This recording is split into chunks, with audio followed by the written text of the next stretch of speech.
আসসালামু আলাইকুম। আমি মোশাররফ হোসেন, টেক সাপোর্ট আইডির পক্ষ থেকে। আজকে আপনাদের দেখাবো আপনারা আপনাদের নেটিস রাউটারে কিভাবে অতি সহজেই অল্প সময়ের মধ্যে আপনাদের অ্যাডমিন পাসওয়ার্ড আপনারা কিভাবে চেঞ্জ করবেন অথবা নতুন কিভাবে সেট করবেন। তো এই জন্য আপনারা আপনাদের ক্রোম ব্রাউজারে চলে যাবেন। ফোনের এই সার্চ বারে ক্লিক করবেন 192, আপনার যে রাউটারের যে ডিফল্ট আইপিটা আছে ওই আইপিটা এখানে ক্লিক করবেন, টাইপ করবেন 192.168.1.254।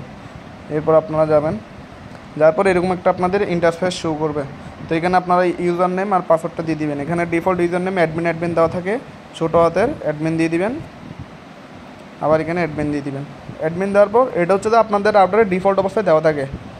তো আপনারা অবশ্যই ডেস্কটপ সাইট করে রাখবেন। এই যেখানে ডেস্কটপ সাইট আমার দেওয়া আছে অলরেডি, ডেস্কটপ সাইট দেওয়া করে দিবেন। তো এখান থেকে আপনারা অ্যাডভান্সে যাবেন। অ্যাডভান্সে যাওয়ার পর দেখবেন যে এখানে সিস্টেম টুলস একটা নামে অপশন আছে। এই সিস্টেমস টুল থেকে আপনারা এখানে পাসওয়ার্ড যাবেন। পাসওয়ার্ড যাওয়ার পর আপনারা এখানে পেয়ে যাবেন, এখান থেকে আপনারা যে এখন কারেন্ট পাসওয়ার্ড, প্রথম যে এখন আপনার যে রাউটারে যে বর্তমান যে পাসওয়ার্ড দেওয়া আছে অ্যাডমিন পাসওয়ার্ড, অ্যাডমিন দিয়ে দিবেন।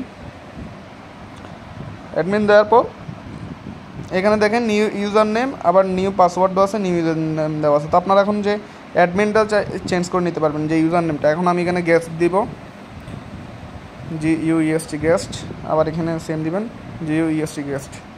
আবার নিচে যে পাসওয়ার্ডটা আবার দুইবার মানে দিবেন আর কি, এখানে নিচেও দিতে হবে কনফার্ম। তাহলে এখানে গেস্ট দিবেন GUEST গেস্ট। তাহলে এটা হচ্ছে আমার ইউজার নেম, এটা হচ্ছে আমার পাসওয়ার্ড, এটা হচ্ছে আমার পাসওয়ার্ড। এখন আমরা এটা সেভ দিব। দেখেন সেভ সাকসেসফুলি হয়ে গেছে। তো আপনারা কী করবেন, এটা রিফ্রেশ করবেন উপর থেকে টান দিয়ে। এখন দেখেন আমার এখানে ইউজার নেমের পাসওয়ার্ড করছে। তো আমি যদি এখন আগের ইউজার নেমের পাসওয়ার্ডটি দিই তাহলে দেখেন কি হয়, অ্যাডমিন দেখেন আমার এখানে এটা নিচ্ছে না। তাহলে আমরা যে পাসওয়ার্ডটা এখন সেট করছি এটা দিব, গেস্ট GUEST গেস্ট। আমি আপনাদের দেখার সুবিধার্থের জন্য সহজভাবে দিয়েছি। আপনারা ইউজার নেম একটা রাখবেন, আপনাদের পাসওয়ার্ডটা এর থেকেও ডিফারেন্ট রাখার চেষ্টা করবেন।